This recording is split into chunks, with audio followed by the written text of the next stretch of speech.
and she feels so different that she questions whether or not she may be adopted because parents just don't understand. Yeah. Except her parents really don't, because these aren't your typical growing pains that Mia is going through. No, these are a bit more aquatic in nature because Mia is slowly becoming a mermaid, and this transformation includes gills, a tail, and a hankering for raw fish. Yeah, but not like Ew. sushi, like live. Yeah, like her pet, like a pet. Yeah. Like was alive 2 seconds ago and is now in your stomach. Yeah, exactly.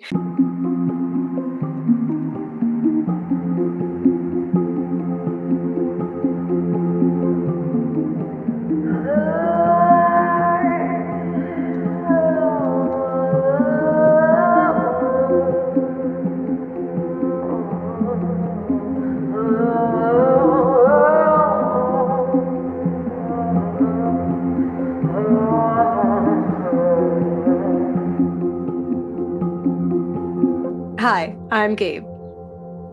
And I'm Kat. And we're the Ghouls next door. Talk about spooky stuff like puberty. Yeah. Terrifying. Yeah. Yes. And the indoctrination of young girls to be subservient to the patriarchy. That's what's in my section, so it's fun. Excellent. Yes. So we are the Ghouls Next Door, the media analysis and literacy show from a horror lens where we explore the real life, historical, biological reasonings behind our cinematic fears. And today we're talking about another mermaid film. Yeah, who knew we would do like 2 in a span of months? Yeah. So you're welcome. We love mermaids now. We are mermaids, as Honestly, you can tell. Yeah. I do love mermaids now. Yeah, I think I did before too. I just hate the ocean. Like, not hate as in I don't want it to be happy, but I want it to be separate from myself. Yeah. Yeah. Gotcha. Yeah. So I like mermaids like from a distance. You like the idea of mermaids for somebody else. Like, I love that for you and not me. But I don't want to know what's at the bottom of the ocean. So, like, it's not a victory if I get to just go disappear into the ocean forever. But today's episode is specifically about puberty and mermaids. So, like, the last time we talked about mermaids was with the Lore, and it was a fun Polish musical that was more about also your identity, but also love and romance and being young in that way. And kind of redefining or discovering who you are and that empowerment with that. And that's kind of what happens here. There's definitely an exploration of identity and figuring yourself out. What we found a lot in Monstrous Femme is that it's a lot of the times puberty related. Yeah, and spoilers for my section, it's usually saying similar stuff, which is why I've been trying to switch it up these last few episodes, because I'm like, I can't just say the same thing every time. I'm like, it can't be just the other. I mean, it is every time, but like, I need to say other things too. Otherwise, this is the longest series we've ever done. I mean, it really does feel like that sometimes because it is a lot of similar thoughts. And I make like 3 different comparisons to other films in my section when we get to it. But we're talking about the film Blew My Mind, which, despite its title, which there's a dog outside. Okay. Despite its title, it is not funny. It's not for fun. It is like, you read Blew My Mind, and I think like it would puns. be ironic or something, and it's not. It takes itself very seriously, and I feel like it's rude. I feel like the title is rude. Yeah, because then it's like a serious film that's exploring like big things to have such a silly name. It makes me really uncomfortable. Yeah, and it was such an interesting find. It was on our list for some reason, and then it just happened to fit with what we wanted to do. And I was like, this is a different type of monstrous femme than we're used to, which is exciting because, you usually get like werewolves, vampires, succubi, that kind of stuff. Like mermaids. And like the Lore, they were mermaids, but I would say they're more sirens than anything. Like, because it was musical based. So this is like, it's different. Like, she's like the Little Mermaid a little more than she's like the Little Mermaid. She's not entirely. It's the reverse. It's like the reverse. Instead of wanting to be who other people are, she's like, I really hate people and I want to leave them forever. Except for her one friend that she wishes she could take with her, but yeah, is what it is. She's like, people don't I've been here for all of 13 years and people don't get me yet, so I give up, which is just not a positive. It's not positive. So we're going to talk about that because this film has a lot of like interesting promises and goes into some things that I really valued and then let me down. Yeah, I think it had like victories and losses throughout. Sure. Yeah. No, I agree. Yeah, where you're like, yeah, I get it, but also like, why? But okay, I see. No, okay, we're real close to something that would have been cool. No, we're Yeah. not going to do that though. Okay, fun I movie of just think I emotion. was very at the end, I was like, what am I was like What have we learned I was here? angry. Yeah, I was like, what did I learn? What did I take away from this? And I'm mad about what it is that I can take away from it.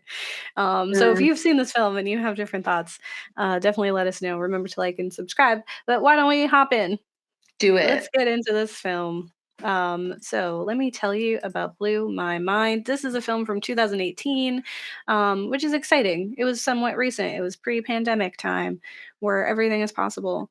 But Uh, before, so Blew My Mind is about a seemingly normal teenage girl faces overwhelming body transformations that put her existence into question. And it's directed by Lisa Brillman. And it is a ride. It's like a time. It's like it takes its time with the situations that are happening, so you don't hmm feel like I didn't feel overwhelmed or underwhelmed most of the time. I was just kind of there, and that was hmm fine. So Blew My Mind is a typical coming of age story about a young girl who tries to find her tribe. She dabbles in shoplifting, she kisses boys and girls, and she feels so different that she questions whether or not she may be adopted because parents just don't understand. yeah, Except her parents really don't, because these aren't your typical growing pains that Mia is going through. No, these are a bit more aquatic in nature because Mia is slowly becoming a mermaid. And this transformation includes gills, a tail, and a hankering for raw fish. yeah, but not like Ew. sushi, like live. Yeah, like her pet, like a pet. Yeah, like was alive 2 seconds ago and is now in your stomach. Yeah, exactly. So, this film reminded me a bit of the coming of age film starring Evan Rachel Wood titled 13. And that Mm, film really shook me as a young girl because identified really strongly with Evan's character, who was this like outsider who grew up like incredibly close with her mom and then like in trying to like rebel and like find her own way, becomes fixated on this other girl and tries questionable, dangerous things to fit in.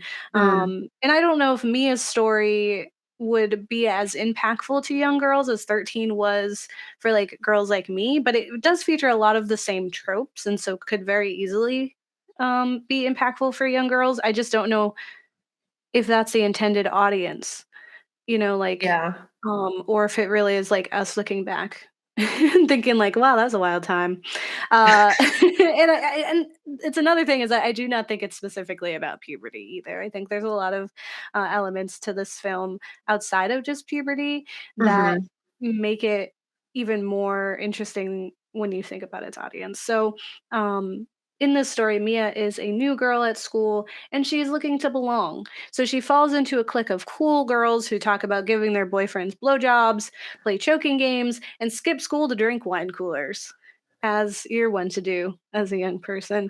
Um, I do remember the choking game. Like I didn't play them. I remember hearing about when that happened, and I think I was like either in high school or going into college, and it was like Yeah. a thing where kids were like choking themselves to faint, and that's how they got high. And my mom was If like, I "That's remembered crazy." my childhood, maybe I would remember that, but I If don't. you remembered anything Not for high childhood. school, middle school Yeah. time. There's a time in which, like, I was just like, "I'm gone," mentally, and then I came back and I was an adult, and I was like, "Whoa." So, I believe that probably was a thing also. Gotcha, gotcha. So Mia fits in pretty well, like, immediately because she's a pretty cool girl to herself. Like, Mhm. she wasn't, like, a nerd that didn't fit in, like, she just was new. Like, that's Mhm. really what it was going on for her, and she begins to grow close with these other girls, specifically one of them, Gianna, who just happens to be the epitome of cool girl, Mhm. um, and there's a moment where Mia and Gianna, share a kiss, and more than a few lingering stares, and they also endure some dangerous situations, from Gianna almost dying by drowning, and Mia getting into a very uncomfortable situation at a party, which I'll talk Yeah. about later. And they help each other through it and bond over a lot of things, which is really, I felt like I wanted more of that relationship. Yeah. Um, but it kind of seemed like second fiddle to she's becoming a mermaid. Which is like totally fair, totally fair. This film features some truly uncomfortable and horrifying things. Some of those horrifying things are the special effects of Mia's transformation, such as her gills, or when she tried to cut the skin between her toes that had begun to web. Like that stuff was really gross. Yeah. And it's just like very squeamish. You're just like, "Ugh." Yeah. But other horror in this film is more situational, such as young Mia meeting with an older man from a dating app at a hotel. Mhm. It's super uncomfortable. I did value that her friends, like, they're acquaintances, like they're not really friends yet, but they Yeah. waited, they stayed. Like they didn't Yeah. talk her out of it, which is like that's rough. Yeah. But they did at least have some wherewithal to know that, like, this is not a good situation for her to just be alone in. Yeah. Um, and it's one of many scenes that are just like this, where you see Mia making very questionable decisions, where she's literally just trying to find herself. And the way to do that is to use her body and figure it out. Um, which is sad, but I think, like, I know I've been there. Yeah. So, yeah, each piece of her transformation feels like a representation for something bigger, for a challenge young and grown girls work to overcome. And in an article on Variety titled Blew My Mind review, promising coming of age body horror debut by Jessica Kyung, they explain the dichotomous monstrous transformation that mirrors real world challenges for young girls. So, from her impulsive eating of the pet fish, she gulps down a glass of salt water, a trick bulimia sufferers use to induce vomiting, which makes me think of Melanie Martinez's Orange Juice song. Mhm. She lashes out at her mother with a physical force that she doesn't seem to know she has. She develops a sudden awareness of a physical abnormality that her doctor insists she must have had since birth, which gives me really strong body dysmorphia vibes. Yeah. If she did actually have these things since birth and just like doesn't associate it with herself. And she cuts away at herself in a way that explicitly evokes self harm. So there's a lot of layers to her experience that can be very easily translated to uh, real issues that young girls are facing. Mhm. Specifically in our relationship to our body, and at such a delicate time when it is changing and doesn't look like what we had grown so used to. And also, as we've mentioned quite a few times, specifically in this series, you start to learn that it isn't really yours anymore, and that other people feel like it belongs to them. Yeah, and I guess, like, also, like, not feeling like home in their body, like feeling like it maybe isn't the right body for them, etc. Yeah. There's lots of things there. 'Cause it's, like, changing, and I think, like, specifically, puberty can be a really triggering moment for people who have body dysmorphia, because those are, like, these confirmations of being in the wrong body, Mhm. whereas, like, before that, we're kinda, like, gender neutral to a degree, like, the parts that define what society sees as gender aren't happening, Yeah. like, before puberty, like, ladies don't have their breasts yet, or, like, you don't have hair in certain Yeah, places. the hormones have not activated to push you in a direction that you don't wanna be.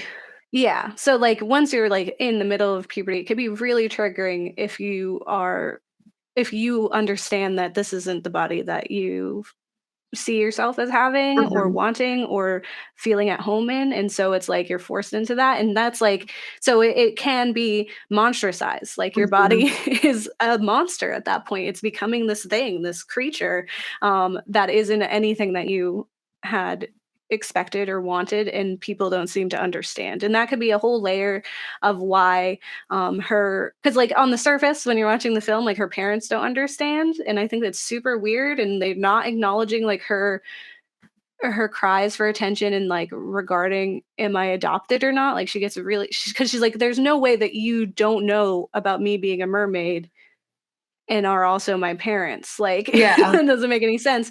But like, if you think about people who might not feel comfortable in their body or are in this wrong body, they might have a similar thing too, where it's just like, this is so insane. Like, why is no one acknowledging how Yeah. absurd this transformation is? And sometimes it's not actually like you're growing a tail. You're just growing the parts you didn't want to grow. And so Mia clearly feels alien in her own skin, and she fights to remove the abnormalities, the changes in her body that set her apart from the image of a girl that she is trying to perform this Mhm. whole time. And she hides these changes and concerns even from Gianna in fear of rejection. Yeah. Um, she needs Gianna to see her and to care for her because that's literally the only person who really does. And Yeah. so, even when things get really, really hairy and scary, she and scaly, she keeps that from Gianna, which is pretty detrimental at some point. But beyond the horrors of the mermaid transformation, we do have this young girl who is struggling to figure out who she is, and she clearly gets no love and support at home. Yeah. She is abusive towards her mother and uncaring towards her father. And while both of them treat her like a stranger in her own home, at other times they treat her like a lion in a cage. Yeah. They don't know what to do with her, and instead of trying to figure that out, they just ignore it. Which Yeah. is not how you deal with that. And the only moments that she really gets to explore herself are the soft, intimate, and quiet moments that she has with Gianna. And when the other girls are gone and it's just the two of them, they can confide in one another. They swap childhood trauma, which helps them to shape their current actions and needs for attention. But even that relationship isn't enough, and Mia continues to hide her changing body and concerns from Gianna and instead lashes out at the world by putting her own body at risk. And spoilers for the rest of this.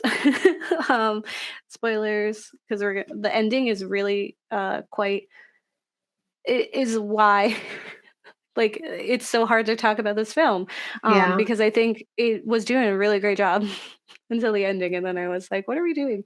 So in a really truly harrowing, unsettling, and stomach turning scene that we quite honestly could have done without, at least like the extent to which it Continued. happens, Yeah.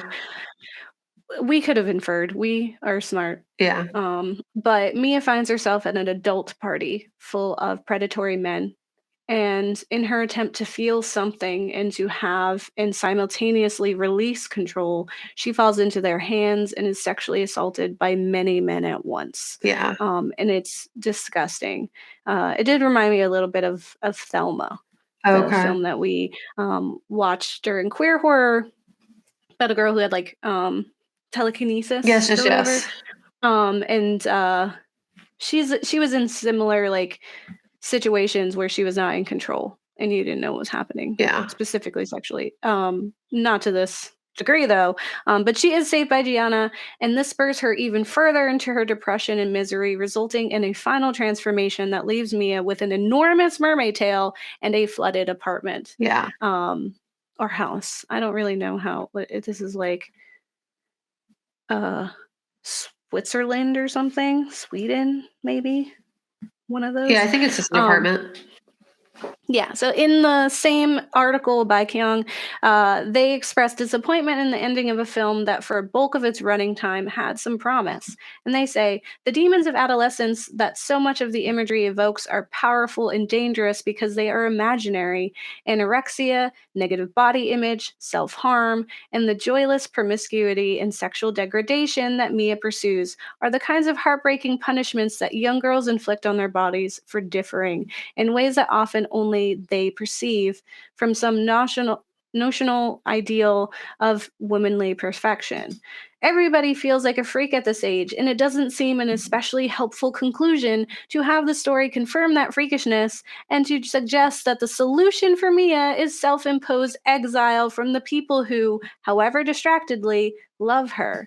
Having created a striking and potent allegory in Blew My Mind and explored it with grace, seriousness, and exceptional craft, Brulman doesn't seem to know quite what to do with it by the end, except to suggest that the cost of self acceptance is vast, eternal, oceanic loneliness. And I think for all the metaphors in grappling sexuality, body image, and identity, it left me terribly upset in the end because I found myself asking what we're learning from this film. Where the lore left us with a cautionary tale of love, Blew My Mind left us with melancholic resignation. When Mia decides to enter the sea, that's what she does. She has this tale. She's like, I'm too different to exist here. I have to go be alone in the sea. And it was really upsetting because I was like, you don't know other mermaids. Like, the ocean is huge. The Yeah. oceans are huge.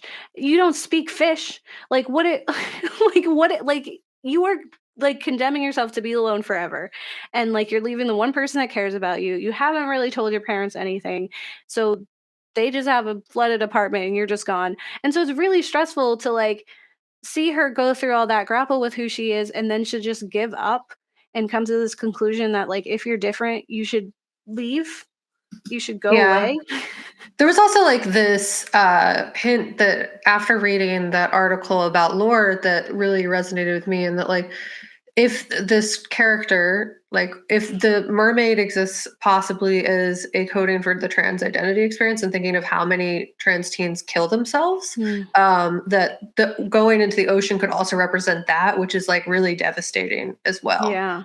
And Um, it's, and I mean, it was just so hopeless and traumatizing, especially after we as an audience have endured so much alongside Mia, mhm, and like a lot of the very problem, like you really feel for her. Like she is putting herself in a mhm, lot of dangerous situations and she really does feel alone.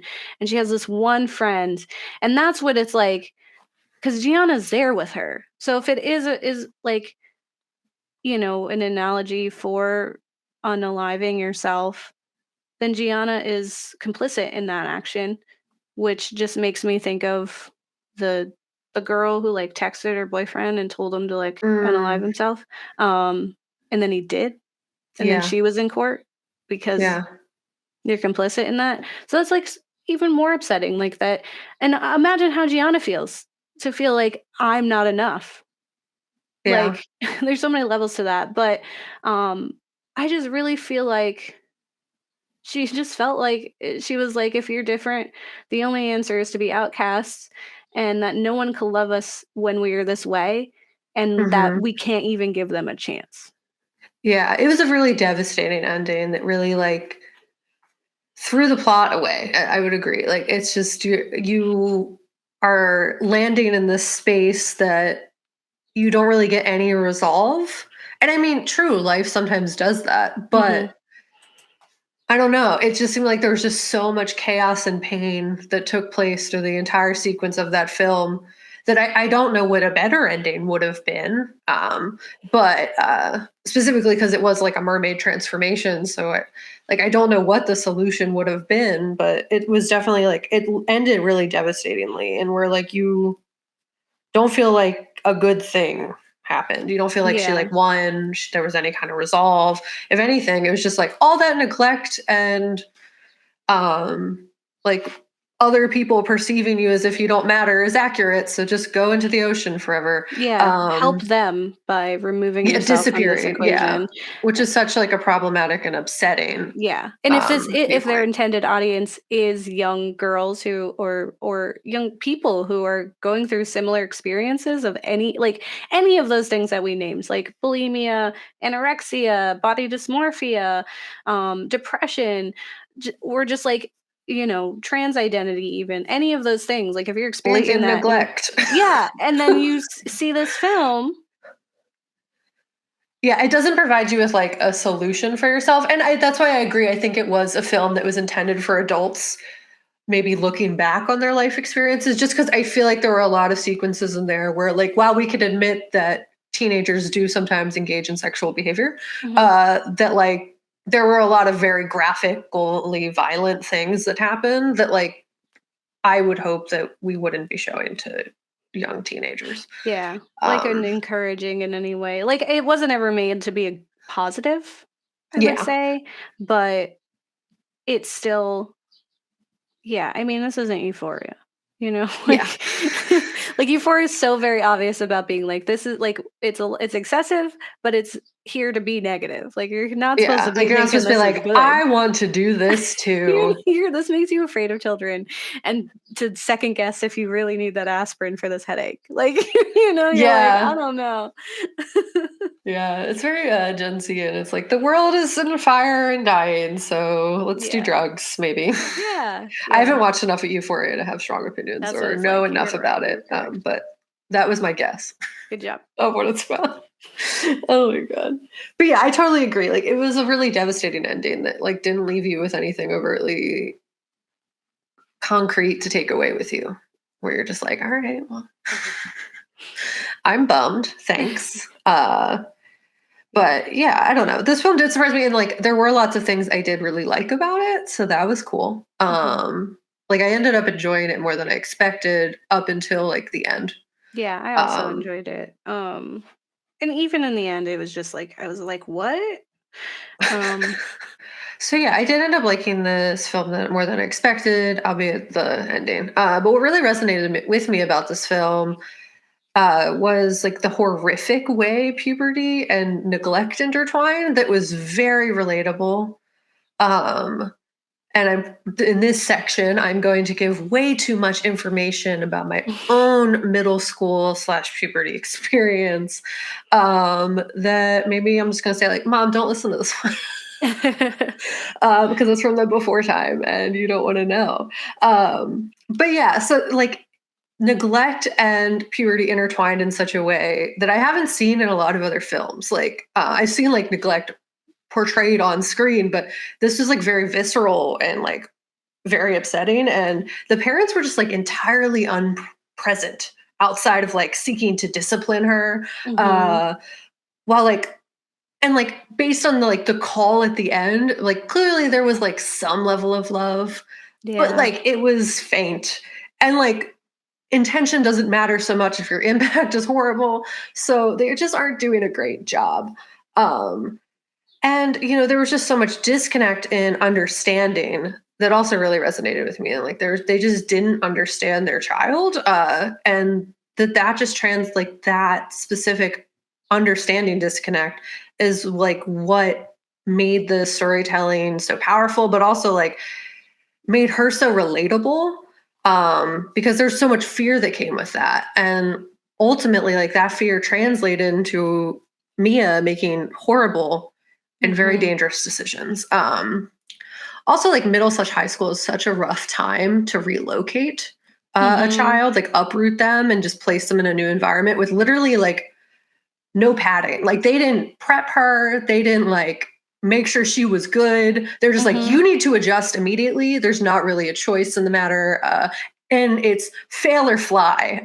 Yeah. We are tossing you out of a nest and you will either hit the ground or like you will train you first. So like they really prepared her none.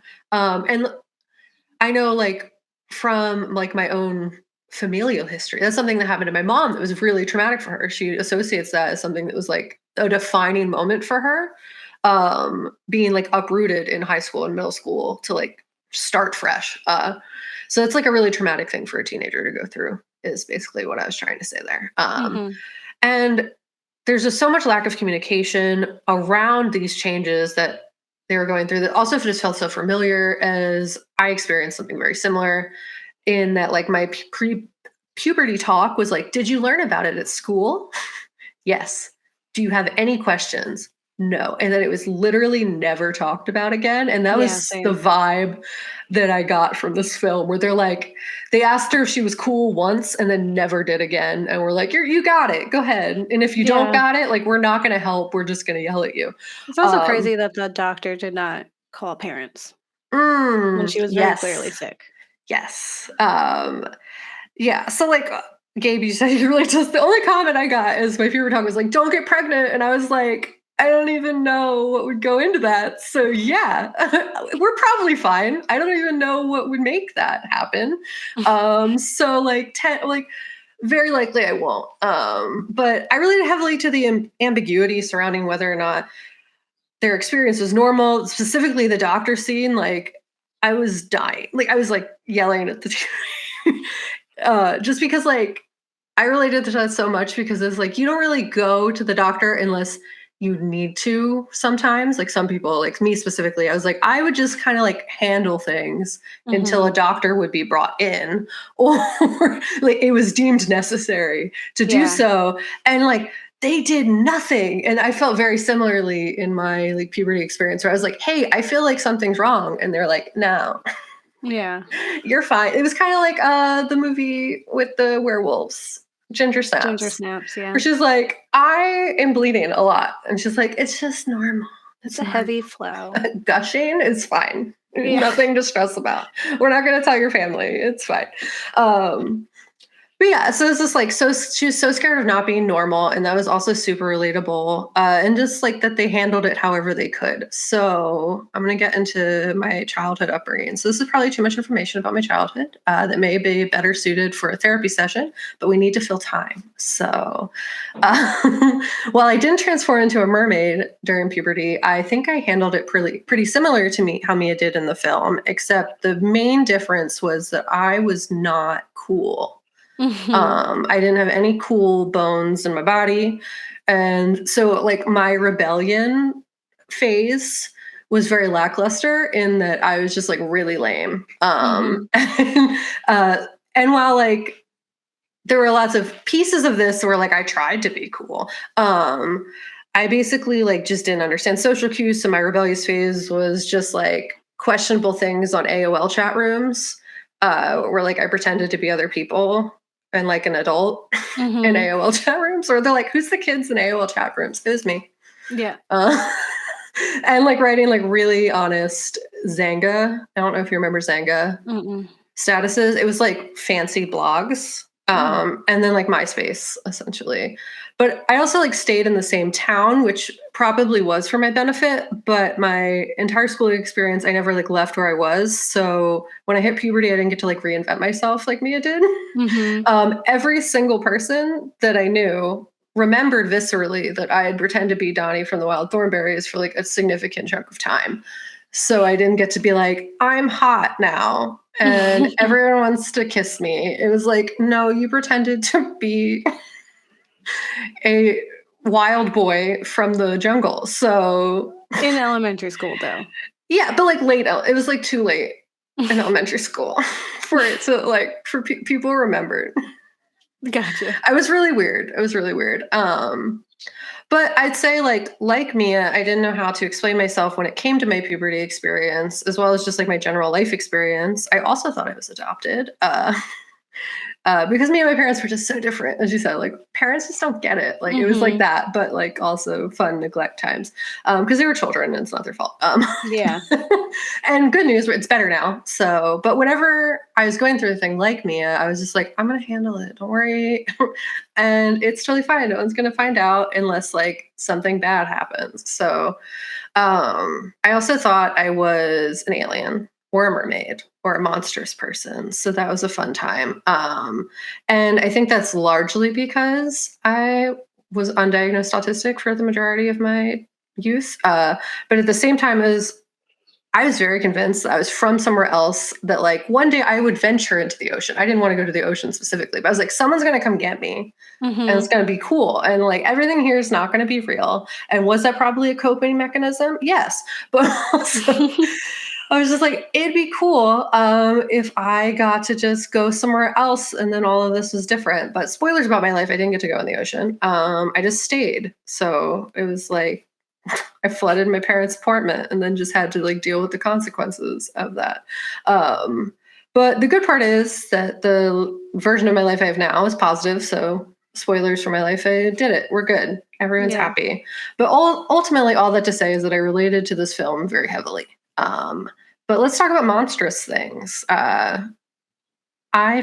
Gabe found a really cool article, which I'm going to talk about later. But I got the bulk of my information from. And it's essentially about the duality of the monstrous feminine mermaid in being the representation of denying societal standards and expectations, as well as the embrace of those expectations, which is pretty interesting because it just like existed as this duality, and that transition has happened very recently. So I'm going to be talking about the Mermaid-Miranda. Which is the mermaid is a monstrous femme. While it is very complex and has been represented very vastly different across all sorts of media. And the mermaid has been portrayed as the embodiment of sexual freedom and allure, monstrous violence, defiance of the patriarchy, as well as like gender norms. And on the opposite end, purity, naivety, as well as living up to patriarchal standards and expectations in the formation of the Miranda. So, as I said, Gabe found this article for me, which outlined how this transition took place. And in comparing the tales of the mermaid to the Miranda from Shakespeare's The Tempest, we get like a more clear understanding. Now, I haven't read The Tempest, but I did do some reading about the play and found on No Sweat Shakespeare, which describes Miranda's character as a living representation of female virtue. She is typically viewed as having internalized the patriarchal order of things and sees herself as subordinate to her father. She is kind and loving and compassionate in addition to being obedient to her father, and is seen as like the perfect and fearless, created of every creature's best. Like she is the embodiment of what the patriarchy wants women to be. Gotcha.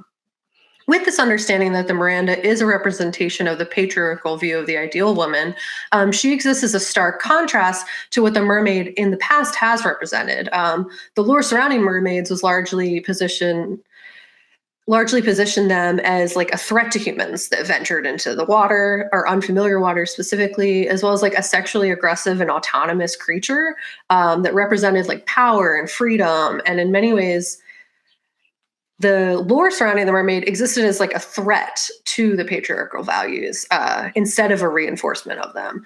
So in the past 2 decades specifically, the view of the mermaid has transitioned into something else, specifically less monstrous and more concerning.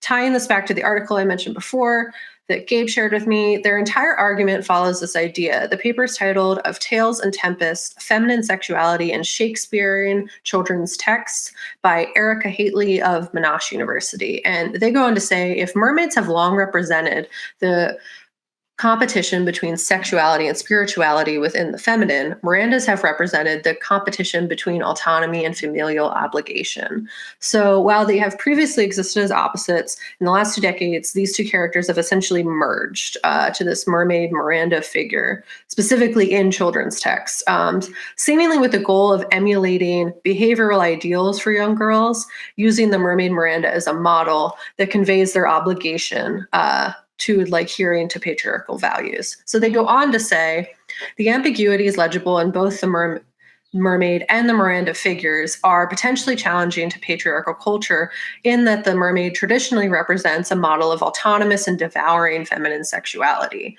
And Miranda use value for social cohesion is only as great as her willingness to adhere to the roles of the daughter and wife that are offered to her. As the 19th century project of domesticating mermaids and Mirandas developed, they moved from signifying the task of a male protagonist's sexual desire / social development into being subjects themselves. However, in the move from the margins to the center, or rather from the ocean to land, that ambiguity has been systematically erased, producing points of identification for the contemporary juvenile female reader that are emphatically, these are so many big words, chaste or asexual, except within the confines of heteronormative marriage. The contemporary Mermaid-Miranda task is to revolve her sexuality into either absence or regulated presence. The implied girl reader is socialized into a self-regulating identity that is subordinated to patriarchal models of sexuality, models that Shakespeare himself then seems to authorize. So if we're viewing this with the lens of the Ghouls, as we always do, in that media is created with the purpose of conveying a message, and the intention behind a narrative specifically this one makes a lot of sense, especially when being used in children's literature, as writing for children's literature is often done with purpose and instilling value systems.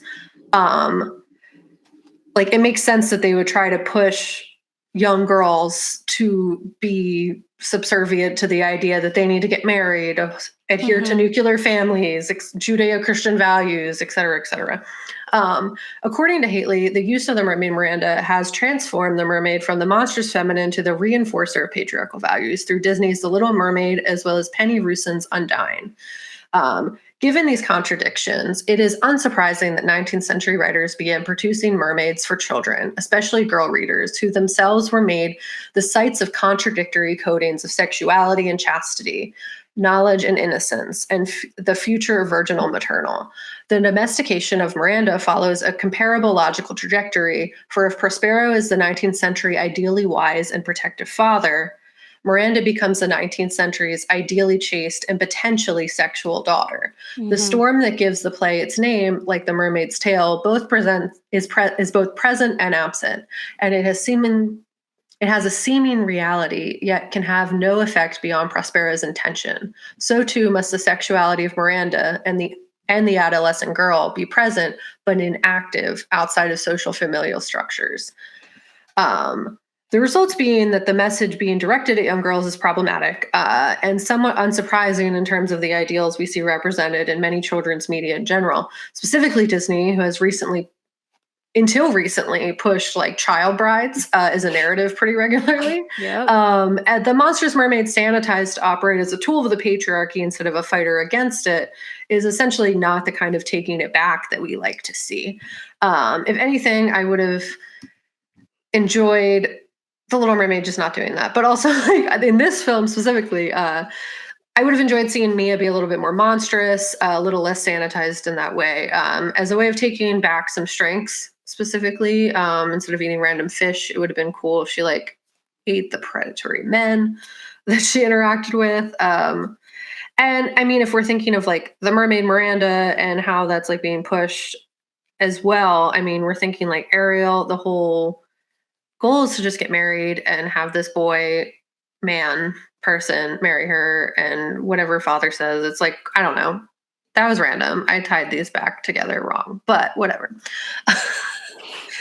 Essentially, the moral of the story, friends, is that like the monstrous femme of the mermaid used to be really cool in that it was like, we're gonna eat men and murder them and all their problems. And now it is like taking the power from the mermaid and being like, hey, but like, what if we use this to instead make it so young girls don't want to like be independent and free, or like stealing the kind of like identity exploration away from like what it's intended to be. But yeah, that's my thing. Ultimately, yeah. I wish it made 8 people. I think that would have been fun. I feel like if any of these scenes happened and she was like, I'm gonna, instead of just dealing with this, murder. I don't know if that would have been the cool ending? I don't know. Is that the ending that we missed? I was hoping like the ending I wanted was for her mom to be like, "Yeah, we're mermaids and that makes us cool." Um or to be like, "Yeah, you're adopted, but you're still our kid and we love Yeah. you despite the fact that you're different." Like that's what I was waiting for the parents to do something, and they Yeah. didn't. Or I was waiting for Gianna to be like, "I love you anyway." Um it just made it complicated. Like their relationship didn't really get to be explored because it was overshadowed by Mm. her becoming a mermaid. And at times it was like again like this the facts were really cool and you get a lot of value out of being like squeamish, and it definitely feels like a body horror in a lot of ways. The tale is pretty cool. It just takes a very long time to get to that, and I lost a lot of the value, unfortunately. Yeah. No, I definitely see that. I think if there was more of a resolution, specifically in the way that you said, that would have been really positive. And I mean, murder maybe would have been fun too. Um, Either way, I guess like it really did showcase the horrors of puberty and neglect and the way girls are sexualized by society Mhm. in a way that's very like forceful and disgusting. And But very like out of the child's control mhm. in a lot of Yeah. ways. Like, she was definitely trying to, like, perform what she thought was the correct way to be, which is why she kept finding like, that's why she hooked up with the boy in the first place. It was because she was confused by her feelings for Gianna, and so she has to, like, reaffirm her heteronormativity by having sex with this boy who's cool, and now she can the other girls can be like, "Oh my god, are you dating?" And it's like, "No, it's not that deep. We're 14." And then, um, like, her putting herself in all of those dangerous situations, like, when your body is so out of your control and you feel like this monster within it or this imposter within it, Mm, um, sometimes you do bad things to it. yeah, yeah. I relate to that a lot. That's the bulk of my drinking years. Yeah. You just put yourself in harm's way. And Yeah, I totally see that. Like, if I didn't have intense stranger danger, I definitely still put myself in a lot of dangerous situations regardless. Just because it it's yeah, I hate the whole idea of just, like, so you can feel something, but that really is it, and, like, neglect and just not we come from a generation of kids where the parents just didn't want to acknowledge that sexuality has advanced to the way that it had, that yeah, we were going through puberty much earlier than they had, and that, like, we needed a lot more constructive, like, yeah, boundaries and explanations, and they just weren't on board with that because they yeah. didn't have that and they didn't think it was We didn't needed. have enough internet, is what I Mhm, think. I think like we were, we went through puberty just a little too early. Because imagine if we had TikTok. mhm. Ugh. I mean, those kids are still struggling. Oh yeah, no, It's it's not not one in way to any way have to it, yeah. belittle their experience. It's just that there's more representation of what identity is, so that it's like maybe easier. Not easier might be not the right word, but like you may have more of an idea. And that's not universal. I mean, there's people who don't have access to the internet to that extent, or like are like put into a box and are not allowed to see such things. Um, in terms of like you're not allowed to, they have like parental controls on Mhm. their internet, or their media that they consume is very censored. And yeah, Yeah. ultimately to say it's all very intentional by Mhm. somebody, whether it's the patriarchy directly or parents who aren't doing a good job, or are just doing like what they know and not what is actually healthy or good for children. I mean, who really knows? Yeah. We're still, people are still figuring it out. Yeah. But I do think I did enjoy this film, and I would recommend it just as an experience. Yeah. And I do think there are some things that it is saying that you can find relatable, and I don't really think like, I think the intention was that there isn't a win at the end on purpose. That's Um, super fair. like, sometimes that's okay to, Yeah. like, because some people have resulted in that same end, to a degree, right? Like, Yeah. it's not like everyone gets Or happily like ever maybe there's a after. sequel and she comes back. I don't know. You know what I mean? Like maybe there's just like a dark time and you come back and you learn to not run away into the ocean. Yeah. Um, Um, yeah, I think it that your would've parents loved you actually. They were just really bad at showing it. I just really wish that she hadn't been so alone, like, I would've really Yeah. enjoyed another mermaid being involved in this. Oh, Um, true. Yeah. just like if at any point someone was like, "Oh, for real?" But I mean, that's not true for everyone. Not everyone has like ever interacts with someone who is the identity that they're encountering, Yeah. or they don't until it's like much later in life, and you really just have to hold on and hope that you might, or that you're Find that that. person for somebody else, which is great. But I I am enjoying the monstrous feminine like series. I think we're coming to a lot of similar tropes. We're going to close it out next week. It's Um, true. I wanted to there's so many different monsters to talk about. I think we did a really great job of kind of going and expanding outside the norm, like having the mermaid True. conversation. Like I wanted like a silky conversation. Or if we weren't doing monstrous feminine, we could do that mermaid boy film, the 13th year or whatever. I It was do on like remember that, Disney. yeah. And he became a mer person, and I remember that, and I thought that was very cute. Because he was like, "I can't be a mermaid. That's for girls." And I was like, "No, Remember Gender no, Norm? bud. Yeah, yeah. Remember?" Um, so I don't know, maybe one day. But if you have seen a monstrous femme film that we have not covered, and that you think would be really interesting to be covered, or you want to share with us, if there's a book or anything that you want to share with us, please let us know. You can Yeah. shoot us an email at thegoalsnextdoor@gmail.com. But you can also follow us on all our social media platforms. You can follow us on YouTube and Yeah. watch us also on Spotify, all kinds of ways. And remember to like and subscribe, leave a comment if you're on Apple Podcasts. We would That love means a to hear lot. from you. Yeah, it means so much to us.